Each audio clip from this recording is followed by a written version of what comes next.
Good morning and happy Saturday from a chilly Florida. My name is Michelle and I'm with Olive and 2U Studios right here in Central Florida. Very happy to have you with us on this chilly Saturday morning, wherever you are. I hope you're comfortable and cozy and maybe have a nice cup of something warm to keep you warm. Our Yarnies are here. I love seeing them. Liz is here. Katrin's here.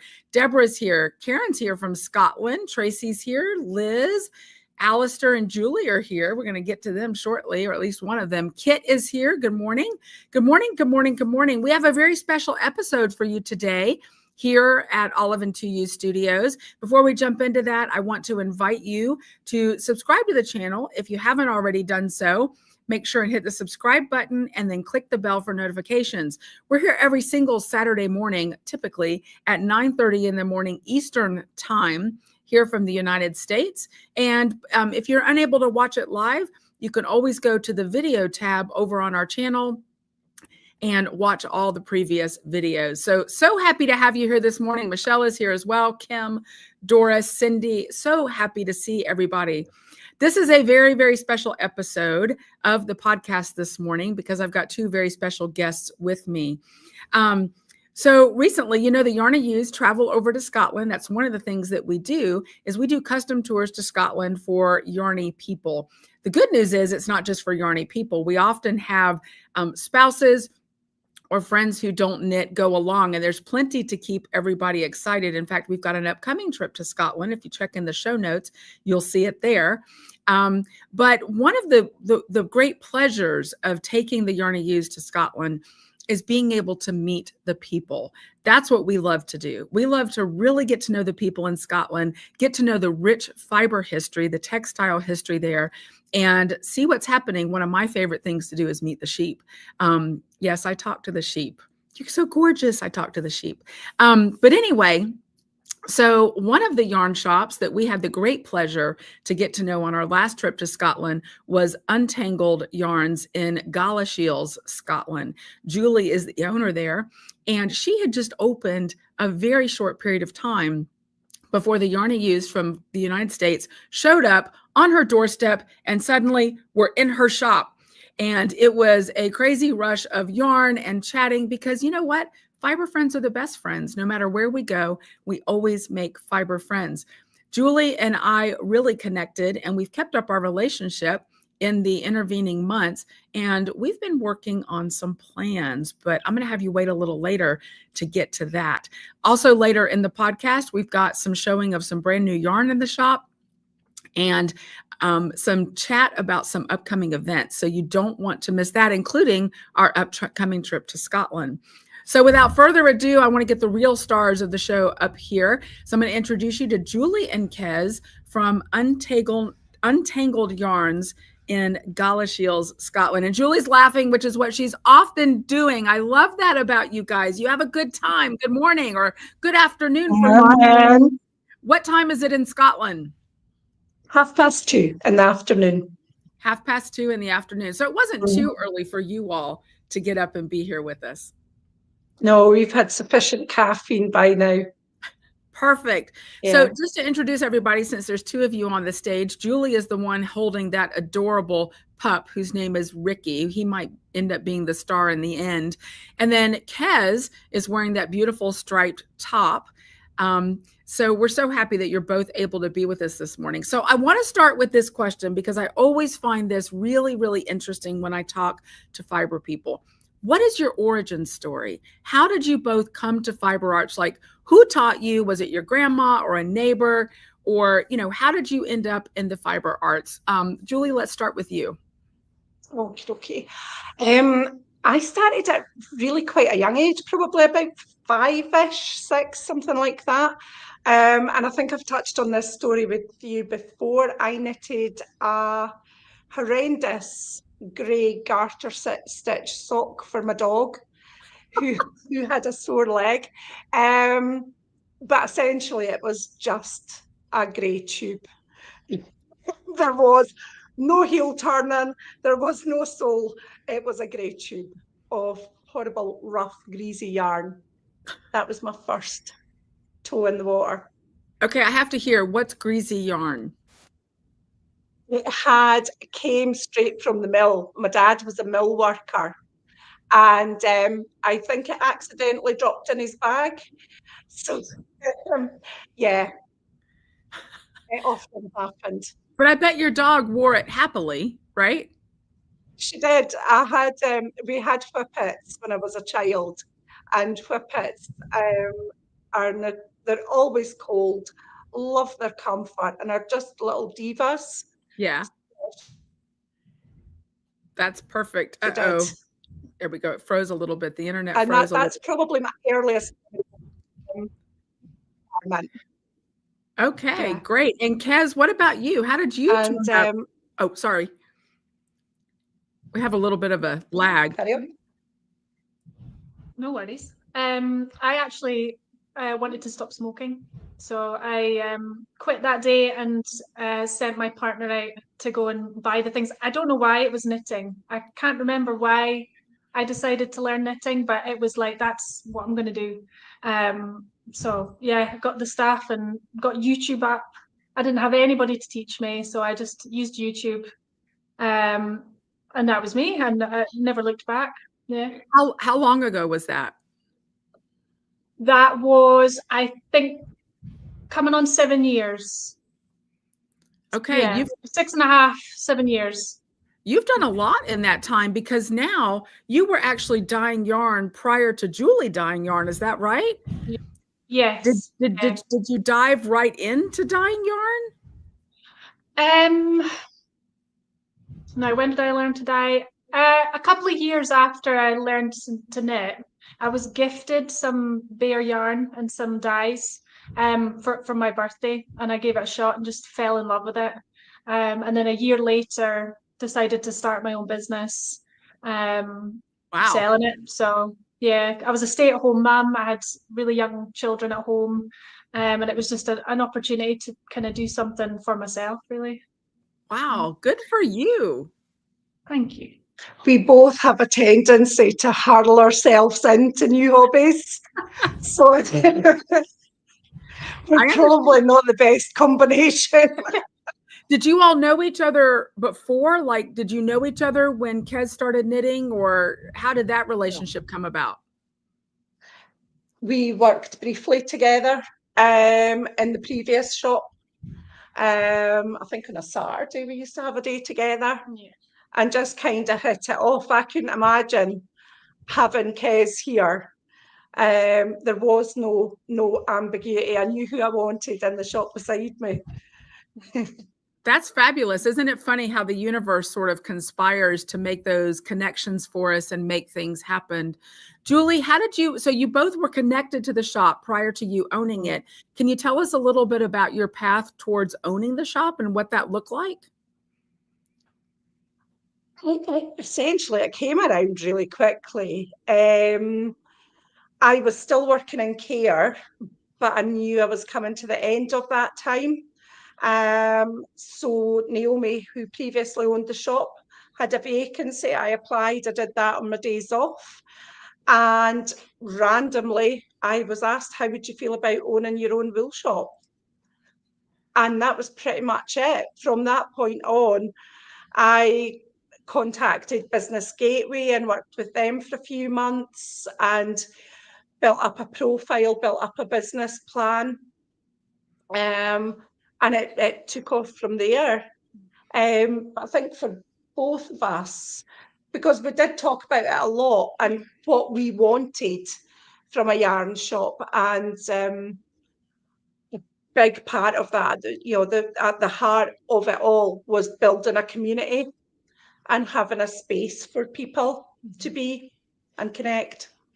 It sounds like your past history in care kind of informed the direction that you wanted the shop to take. And Kez, I've always gotten this sense from you that you're right alongside with that vision. Is that right? Yeah, definitely. I've worked in the hospital for many years as well, so not in the same capacity as Jules, but we're both people, we just enjoy spending time with people and creating that community. That was so important to us. And our vision for it was just lined up so very well. much You so. know, we were just like chatting, and in the months before we opened, we realised how sort of aligned we were with our views and our values, and yeah. And despite the age gap between us both, you know, we do think very similarly on a lot of things. Yes. Despite the fact that we claim we're introverts, we do actually really love meeting people. And we hope that that comes across when we do have people coming into the shop, and when we take an interest in what people are doing. It is heartfelt, it is genuine. Absolutely. Well, I think there's every person. I think there's such a thing as an extroverted introvert. I've learned that over the years because I think that's what I am. I'm an extroverted introvert, and people find it hard to imagine because I talk a lot. But then I have to have my time to kind of recoup. Mm-hmm. Julie, I'm interested. You've always mentioned that you're in care. You and I kind of had that kind of resonance because of my background in social work. Yeah. What sort of care did you do? Care encompasses a lot. So what did you do? I started off in care of older adults, in dementia care, when I was 17, and then I kind of went around all the different sectors, but predominantly it was in adults with learning disabilities. That was kind of where my heart lay, and I took my work home with me. Alice and I had Neil live with us for 20 years. Wow. And that is the fingers on the logo. Those are Neil's hands. So yeah, he's not here physically, but there is still a part of him that's around. So That's amazing. And you know, people with learning disabilities, they add to the richness of our community, and you know, they're often so undervalued. You know, yeah, it's I love great seeing bunch of both of people. your hearts. I know I can just see both of your hearts in the times that we've talked and shared together. And the other way that I really saw your hearts is when we went into the shop. You have this amazing seating area where people just sit and gather and are drawn to, which again, I love that community. So I'm asking you a question off the top of your head. Give us a couple stories about some of the most interesting things that have happened, or people from far away as whatever who have landed in your seating room. Because I bet there's some stories. I'm just trying to think of the ones we could share. The one we often talk about is when we had Fiona and Carmen sitting together. Yeah. And it's probably one of the best examples of the eclectic mix of people we get. We had a journalist from Radio 4, surgeon who was extremely frustrated because she couldn't stitch her knitting together, but could stitch a body together. Somebody with an acquired head injury, and somebody with a learning disability. And there was no difference. It was such a leveler. And that was everything we wanted. There have been times we've stood at the counter and just looked over at that area, and it's like, it's the best job in the world. Yeah, it really makes a difference in people. And I think fiber, yarn, the whole fiber industry and what we do with it really is the great equalizer among people. I mean, you can be super wealthy, super educated, but you know, the first time you pick up those needles and yarn, you're like, I don't know. And you know, we always tell people it's just strings and, you know, sticks and strings, but it's not. And you can, you know, just see the fear. And so, and you can have somebody from the totally opposite end of the spectrum, somebody who's perhaps more impoverished, not a lot of education, who knows exactly what they're doing with that, and watching the two of them mix together. I've seen it happen, and it is definitely the great equalizer and wonderful to watch happen. So when we see these things happening, there is no other place you would want to be. It's the same with the ladies that come in. I was going to say that. We've got a group of women who came in recently asking to learn to knit. They're Turkish.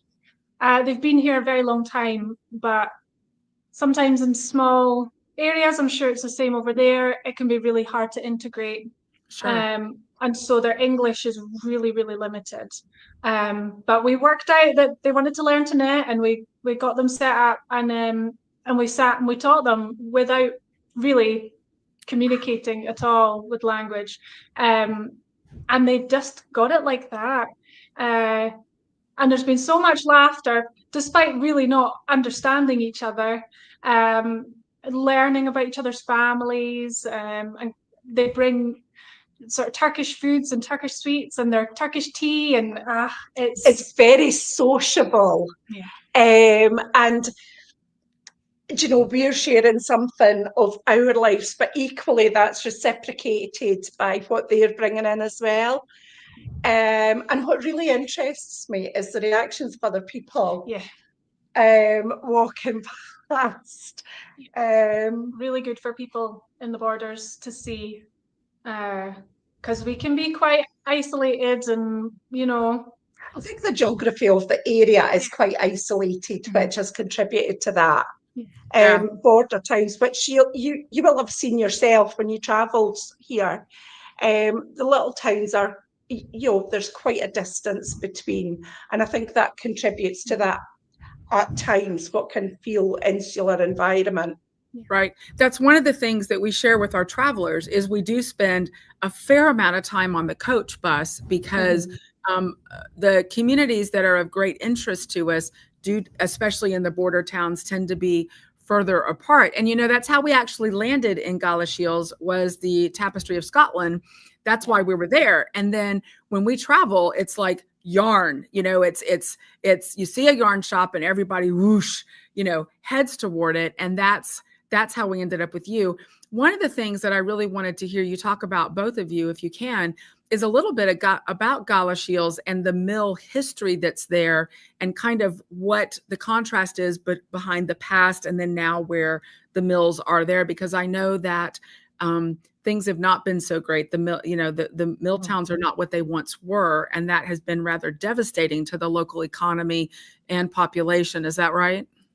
Hugely, and I don't think it has ever fully recovered. Do you remember much about the mills? No, I don't remember anything of the mills. My mum's from down south in England. I'm born and bred here, but I don't have sort of extended family or, you know, grandparents or anything from the area. So I don't personally have a connection to the mills. No, other than, I guess, growing up around the architecture and seeing the buildings and sort of that side of things, which I've always loved. The big old brick buildings, they're beautiful. I'd love to be able to go walk through them sometime, but absolutely. No, you'll have more memories of the mill since your dad was a mill worker. Absolutely. My family were predominantly mill workers.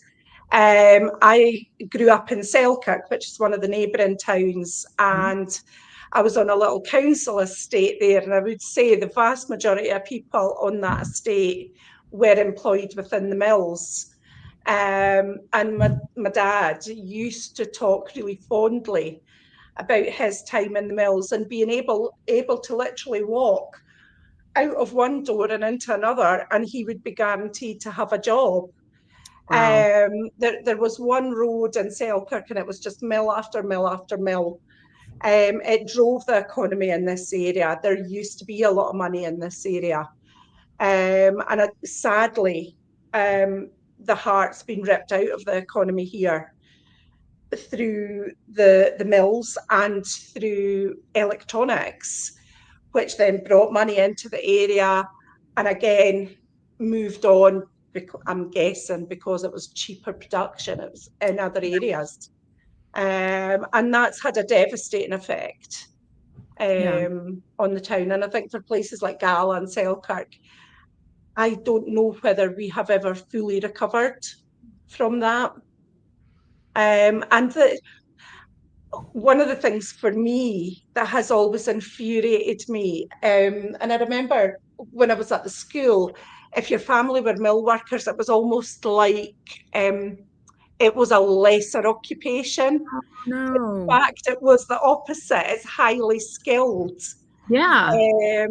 You only need to look at the university now, the heritage of the textiles in Scotland. That wouldn't have existed if it wasn't for people like my Exactly. family and countless others Yeah. who kept that industry going.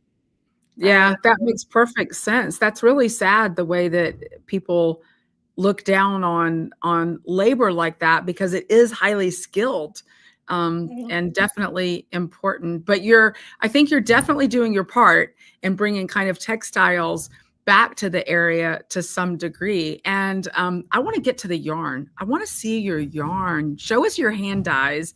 Let's talk about that a little bit. I'll hold them since you've got a dog. Yeah, you go for it. Okay, That's teamwork. This is one of Julie's. She took to dyeing like a duck to water, which is infuriating because it took me so long to get good at dyeing. And I showed her, and she just, I mean, she's so good with color, so good with color. This is that one of her gunpowder, first treason, ones. and plot?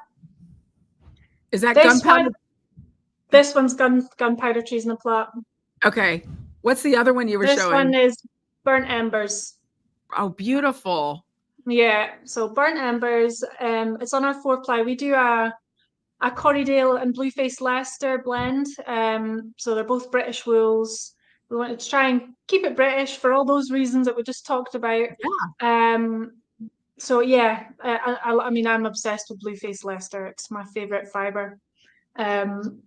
So yeah, Julie's just, I mean, she's incredible with color. This is one of mine that I did recently. It's hard to see in it's peppermint kind of color, and it's got little specklies. So I was kind of going for Christmassy. Flew off though. Beautiful. Yeah. And we've just recently got in alpaca. So Julie's been playing around with the alpaca, and this was one that she just dyed up. So alpaca's lovely. It's so soft, but it's always a lot more colours are more subtle. The spread's greater, isn't it? Yeah. Bloom, is that the proper term? As the colours bloom. Bloom. I love it. And we've talked, I'm gonna hint it. Well, I'm gonna more than hint. Everybody who watches me knows I've got loose lips.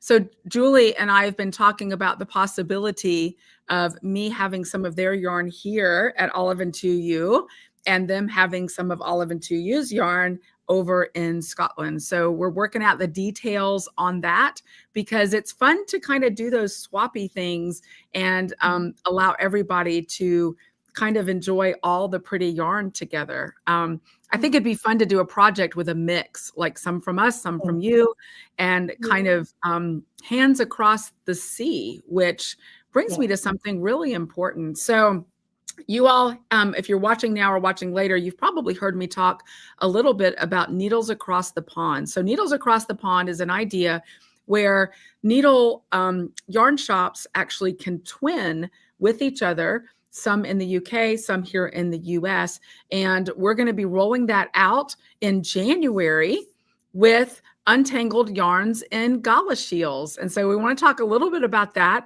You'll have a chance to register for that, whether you're in Scotland or you're in the US. The way it's going to work is you'll register, you'll receive a passport sort of document. And for the entire year, every month, there will be a theme with some information about that theme. And then we're going to have monthly Zooms together with the folks at Untangled Yarns that are participating and with the folks at Olive and 2U. We're going to be doing challenges together. We're going to have some swaps together. We're going to work on a charity project together, and we've got big plans for Needles Across the Pond. And one of the exciting things about it is exactly what Julie was talking about, which is building that community and sharing with each other our culture, our knitting life, or crochet life, whatever needle art you do, you're welcome to be a part of it. There'll be people doing all the needle arts like that, and being able to kind of do that cross-cultural communication and all of that. And, you were talking a moment ago, Kez, about, 4-ply. And that's one of those things that we hope to share with each other is, us in the United States, unless we're well schooled in all things UK, we don't really know what 4-ply means. So, it's learning those kinds of things. So tell us real quick what 4-ply means, since I brought that up. 4-ply is, I think, what you guys call fingering weight, Okay. or sock yarn. So it's the thinner than double knit, thicker than lace. I think you guys have sport weight in there as well. Really not very common over here to find sport weight. So yeah, it's kind of between those two. Yeah. So Julie and I've been talking. In fact, when we were in Galashiels, I actually asked her across the counter, I said, hey, I've had this idea. Are you even remotely interested? And she said, yeah, count me in. And so we've been talking like at least once a month, and Sounds sometimes familiar. more often, developing this dye. What are your thoughts and hopes about Needles Across the Pond, Julie? There's an element, I'm very excited. And we're such a new business. I think we have to grab every opportunity that comes along. And I think this is really exciting for us. It goes along with everything that we believe in, the ethos of the shop, about community and connection. And I think, yeah, I think it's a fantastic opportunity to grow the shop, to connect with you, to look at different areas of the craft, which we might not have always looked at. Because we all tend to gravitate towards our comfort zone. So I think it's important to explore other areas. And I think this might give us all a little push to move around. Absolutely. And it will culminate, Needles Across the Pond will culminate for people who are able to go on the trip that we're taking from the United States back over to Scotland in the fall of 2025 with a several-hour meet and greet with the community there at Untangled Yarns to sit in that lovely, warm, welcoming sitting area. We might have to bring up a couple extra chairs and sit and have a cuppa, knit together and meet in person and get to connect that way. So, and if you're not able to travel, that's okay too. There'll be plenty of opportunity to share on Zooms and all sorts of things. But for those that are able to do the trip and travel, it'll be that extra layer of being able to meet and get to know people and all of that. So I'm so excited about coming back to Scotland, coming back to Galashiels, seeing you all in person after we've spent this time developing these relationships. Because that's really what it's all about, right? It's an exciting way to share our love for the craft with so many people. That I find really exciting. I think because when I was growing up, it was seen as quite a nerdy thing to do. It was it was an old nana thing to do. Whereas now knitting's actually quite trendy, and I love the idea of just spreading that word. Absolutely. One of the neat things that I like about your shop also, we were talking a little bit about accessibility, is you have really bucked the trend in terms of yarn shops. A lot of yarn shops have kind of only stuck with like hand-dyed yarns, or, kind of specialty and luxury yarns. And I love one of the things that you've done, which is to make it more accessible. So you carry a broad range of products so that more people can actually participate to build that community and so that everybody can kind of be equalized. So can you share a little bit with us about how you've done that so purposefully? It kind of touches a little bit on the conversation about how the economy has been damaged by past experiences. There's huge differences in disposable income in this area. And yeah, it would be lovely to have a shop full of niche brands and 100% wool and indie brands, hand dyes. but we would be excluding so many people from their hobby. And touching on one of the themes for Needles Across the Pond, the wellness aspect of this hobby, it needs to be accessible for everybody. And that was one of the things that really underpinned what we wanted. It underpinned my business plan, that it had to be accessible for everybody. It's the same. We've got young people as well. And, Yeah, you know, as young as strong. As young as 9, 10, 11, Oh, wow. 12. These children don't have their own money. Right, sure. They're relying on parents who may also be on lower incomes, may not, but they're relying on other people to give them money to buy these things. If everything is too expensive, they can't continue to sort of grow and evolve. So that's another side of it. We want young people to be able to take part. Again, adults with learning disabilities who may not be able to work, you know, they're relying on very little money as well. All these people deserve to be a part of this. So, you know, our only way to do that is to provide every sort of level of yarn and accessories at all sort of stages. We even have a box of charity yarn, you know, that occasionally we rummage through and go, okay, I'll 10p, 50p donation into the jar, take this ball, you know. It's really important to us there. I think in addition to that, without the younger people who come into the shop, we all know that crafting tends to follow trends. It's peaks and troughs. Sure. Absolutely. Without nurturing this younger generation, we will hit that trough again. You need to nurture the younger generations coming through. And do you know, the young guys that come in the shop, they really add to the richness and the of the community that we have, the diversity of community that we have. We've actually got some people in sitting today, and we've got a fantastic bunch of kids that come in here. And whether it's £1, whether it's £2, whether some afternoons they don't spend anything, they are adding. You know, they have worth, they have value to the shop. Absolutely. And I think that's one of the things that is easy to sense upon entering your shop. You do definitely get the sense that everybody's welcome. There's no kind of dirty looks or, you know, anything like that. And that diversity really does inform that community. And the two of you are very much responsible for that, for the attitudes that you bring to the shop and the way that you manage yourselves, and everybody kind of picks up on that. And I think that's part of developing that wonderful community. So you are absolutely to be congratulated. Good, you know, good things are happening there. And I love your perspective because, you know, there's tons of yarn shops across the globe and everyone has their own particular flavor, their own skills and ideas that they come to bear on that.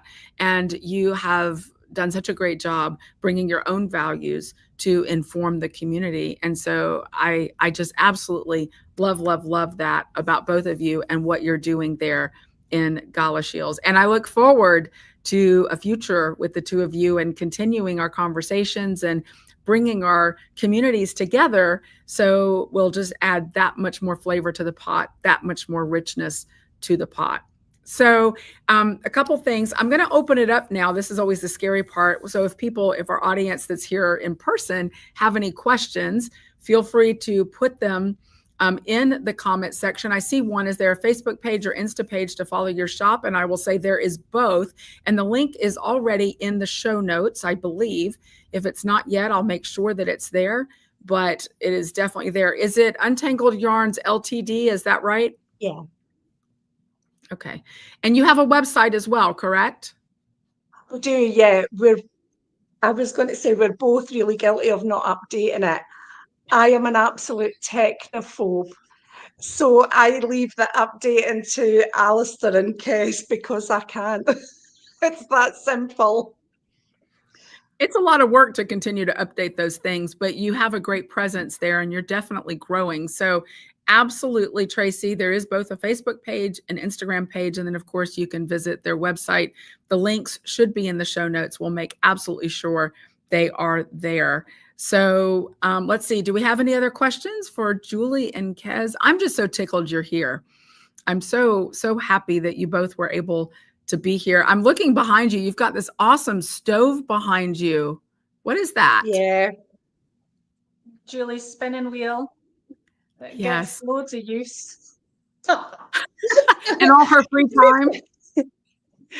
To be fair, my spinning wheel at home gets used a bit more. It's a work in progress.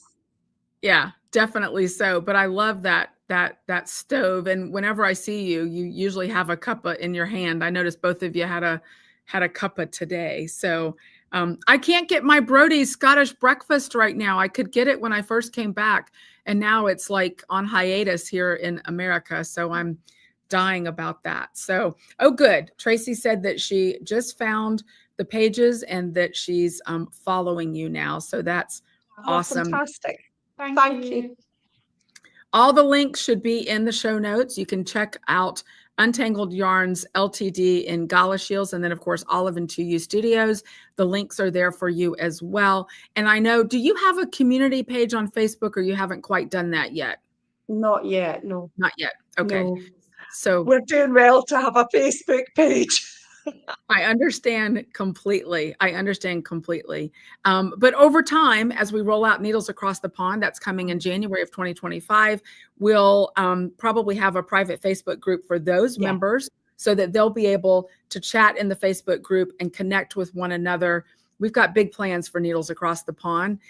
We do. And so we're super excited about it. And then remember that will culminate for those who are able to travel to Scotland and actually meet folks in person. I can't wait to be back in your shop. And I'm excited that this time you'll know that we're coming, because we kind of ran right over you when we showed up before. It was one of the buzziest hours I've ever had in the shop.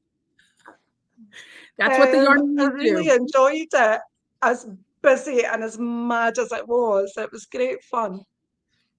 Definitely fun. And you've had a couple orders, I think, from our Yarn-A-Use since, haven't you, or no? We've had people contacting us and making inquiries, yeah. Mm-hmm. Okay, that's wonderful. I love that. You know, it makes the globe smaller when we have things in common and we can share together in that way. All right, you guys, I always ask people before they go if they have any parting shots or parting comments. So any other things you'd like to share with us whilst you're here? Good. It all just seemed, for me, it just all seems a wee bit surreal. A couple of years ago, I was probably in my bed after a night shift. To be here sitting on a podcast just seems so surreal to me. So we're so happy. Just keep on winging it. That's all any of us can do, right? That's all I've done for 7 years. I think Olive and 2U has been in business about as long as Kez has been knitting. So that's, So that's interesting. 7 years feels like a lot in some ways, and then like a very short time in other ways. I'm sure you agree. Karen, who actually is right outside of Glasgow, said, looking forward to Tangled Galashiels next year. That's the fiber show there in Galashiels. Is that right? Yeah, and you all think we're a venue next year. Yeah. When we came over, you were just advertising for it. It was like getting ready to happen, I think. So we weren't able to attend, but it was really exciting to hear about all the things happening there. So thank you, ladies, so much for being with me. I'm so grateful for this. And I look forward to continuing the conversation and to Needles Across the Pond happening starting in January. So if you're in Scotland and you're part of the Untangled Yarns community, or if you're not yet and you want to be, get hooked up with them so that you can participate, register with Untangled Yarns and Galashiels for Needles Across the Pond. If you're on this side of the pond, on the American side, be sure to join our Yarn-A-Use group, subscribe to our newsletter so you too can get connected and be part of Needles Across the Pond, so that we can connect and share with each other across that great big pond we call the ocean. All right, you all, thank you so much for being with us, and we'll be in touch. Take care. Take care. Bye. That was absolutely fabulous. I love Julie and Kez both. It was fantastic having them here. They have been so much fun to be talking to over the intervening months since we were right there in Scotland. And I'll just mention again, we, the Yarn Youth, are traveling to Scotland in the fall of 2025. So the link is down below in the show notes. If you're interested in that trip, we've made it easy for you to make payments to make it more affordable. To go over, we'll be leaving in September and then coming back home to the United States in October of 2025. One of the places we'll be visiting is Untangled Yarns in Galashiels, as we mentioned. And then we have multiple other visits on the docket, including For the Love of Yarn in Glasgow, Ardalanish on the Isle of Mull, Iona to the Iona Craft Shop, and multiple other things being offered during that time. Very fiber centric, but if you've got people in your family who want to travel with you, there's plenty to keep them involved as well. I know some of the guys talk about their informal pub crawls and all the fun things to do. So we're looking forward to that, and it's going to be a lot of fun. All right, really quickly, I want to share some other things that are happening at Olive and 2U Studios right now. If you received your newsletter this morning, you know some of the things that we have unveiled. And if you haven't yet received your newsletter, I invite you to subscribe. Just go to our website, www.oliveand2u.com, and the pop-up will come up that you can subscribe to the newsletter. Our Solely Socks event is happening January 25th, right here in Winter Park, Florida. And we are busting over at the seams already. Registrations have started happening since we made it live on the website yesterday. If you are even remotely interested in knitting socks, you are more than welcome to come. We're going to have people here with their circular sock machines. If you have one, even if it's in the back of a closet and you haven't touched it for a while, we encourage you to bring it. And we're going to be cranking socks, hand knitting socks. There's going to be a sock blank dye experience, so you can dye your very own double knit sock blank. There's going to be multiple demonstrations happening, including making toys and stuffies out of crank tubes on CSMs, including a Flegel heel, a toe up cast on, all kinds of demonstrations and things like that so that you can be involved in learning socks. So that's exciting as well. And we're going to have a self-striping yarn bar. We have a dyer from Canada. My yarn is almost here. It's on its way from Canada. Beautiful self-striping colors. And we're going to do a self-striping yarn bar as well. We have a lunch option from Panera also, and everybody who registers and comes is going to get an event tote bag. There'll be a few little things in the bag. It's not just a bag, but that'll be part of your registration.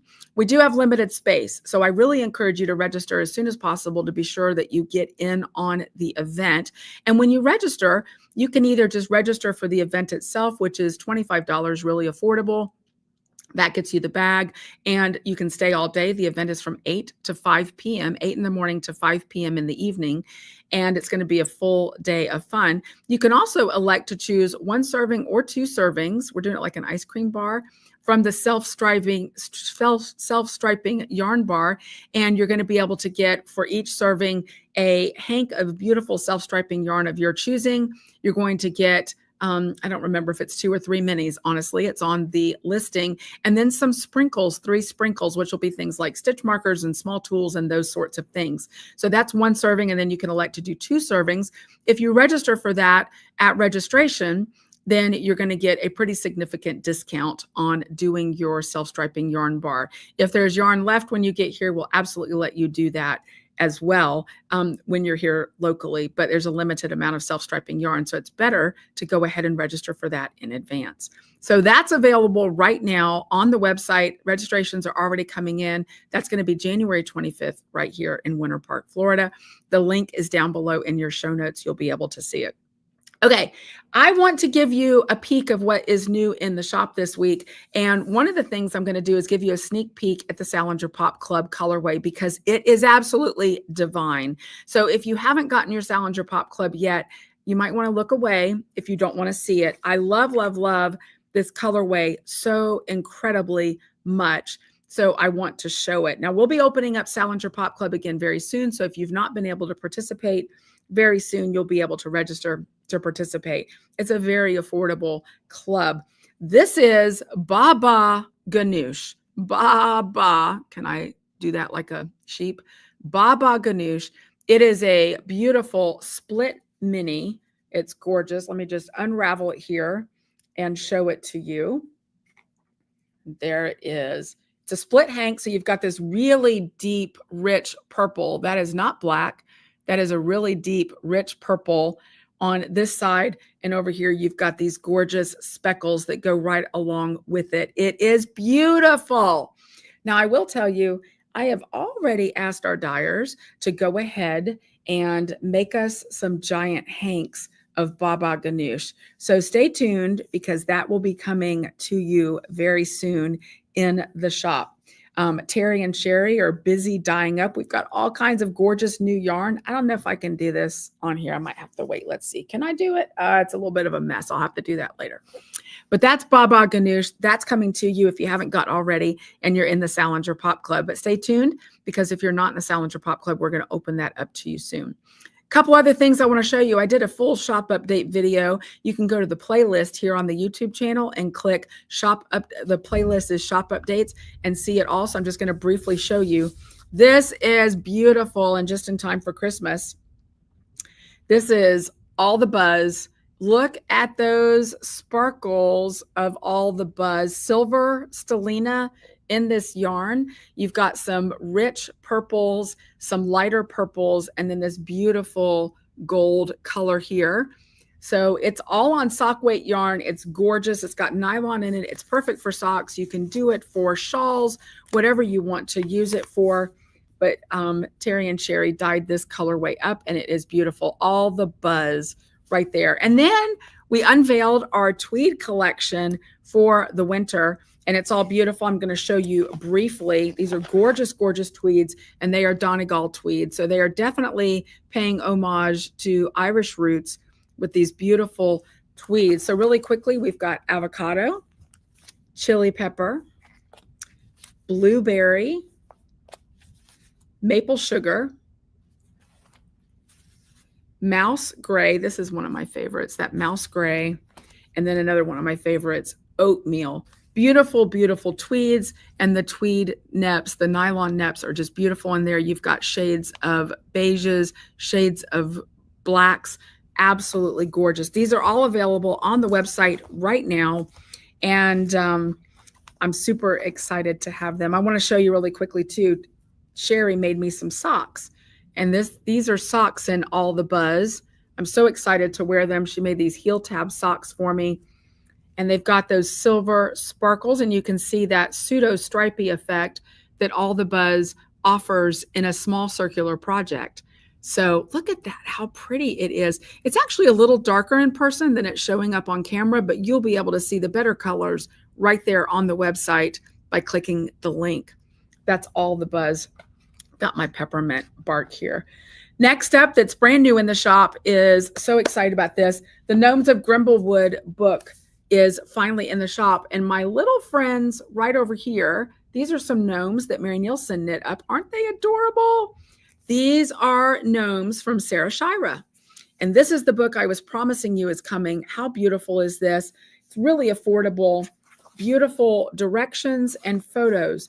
The thing that I love about this book and about what Sarah Shira does in terms of the gnomes is that she has basically a whole academy online in videos to teach you the skills that you need to know for these gnomes. They're not hard skills. They're not difficult skills. If you can knit and purl, you can absolutely do the gnomes. Plus, they're great for stash busting because they use up scraps for the most part, or yarns that you have actually in your stash already. You can always buy more yarn, but absolutely, they're great to use for leftovers that you have. Look how cute they are. And I love all the various sizes. I mean, you've got this little tiny guy here. Just love them so much. This little tiny guy with the addition of like little stitch markers and little embellishments.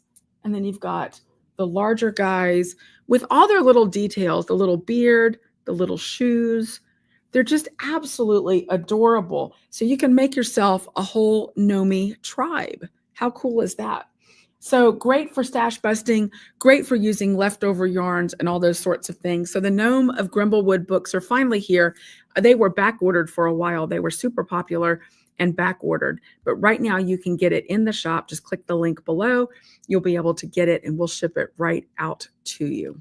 So all the exciting things happening there. Now, if you signed up and you got our 8 Nights of Hanukkah and 12 Days of Christmas, those boxes have been shipped out to you. Here's the 12 Days of Christmas box. It's already gone out, as well as the, I'm sorry, that's the 8 Nights of Hanukkah box. I got my holidays confused. 12 Days of Christmas is right here for you. Those have gone out. I know some of you are trying to resist the urge of opening all the things now. It's really up to you. You could open it now all at one time or do the openings with us.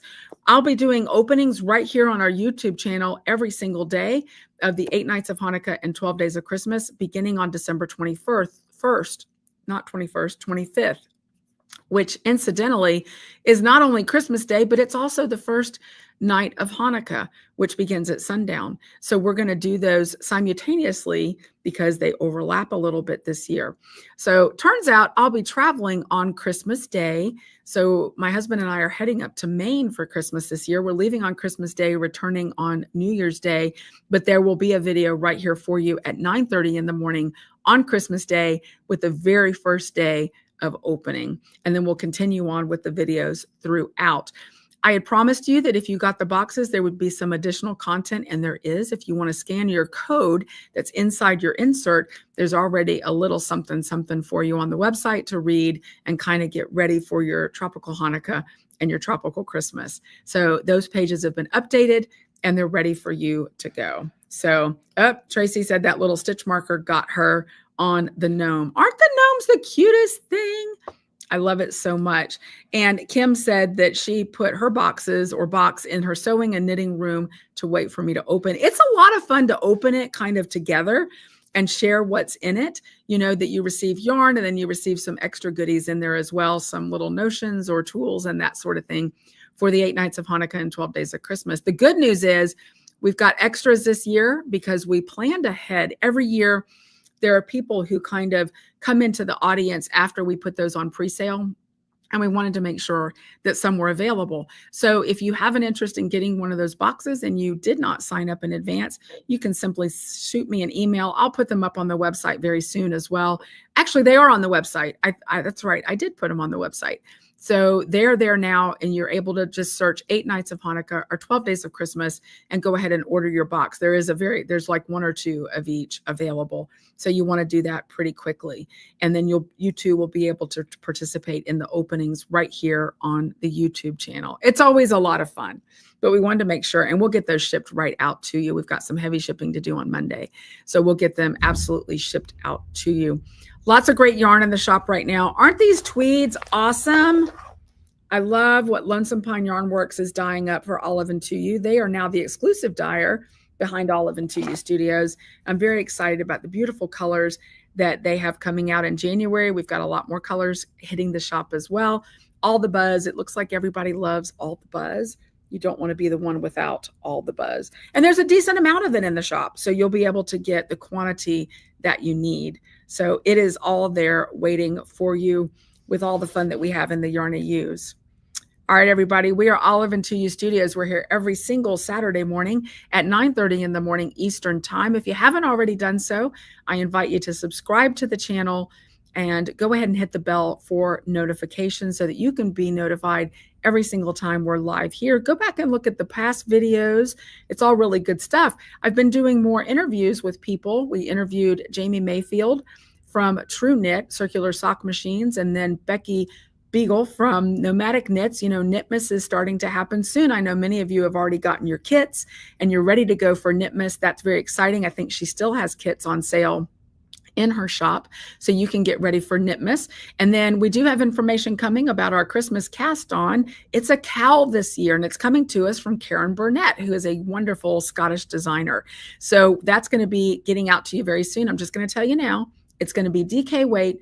You're going to want to have on hand either 2 full hanks of DK or a full hank of DK and then some Hawthorne minis to go with that. You can absolutely shop the shop and we'll get those shipped right out to you. I don't have a whip segment. Thank you so much for everybody reminding me of that. I knew we were going to go a little long with Untangled Yarns and Galashiels. And so this week we don't have a whip segment, but I'm still going to be doing whips periodically. So keep posting in the Yarn to Use. I love seeing what you're up to. It's always so much fun to see what everybody is working on. Absolutely. All right, everybody. Thank you so much for being here. Please do like and share the podcast. Give us a thumbs up. It's one of those ways that you can really help a small business without spending a dime. Just give us a thumbs up. So thank you very much. And we'll see you in the Yarn to Use. Take care. Bye-bye.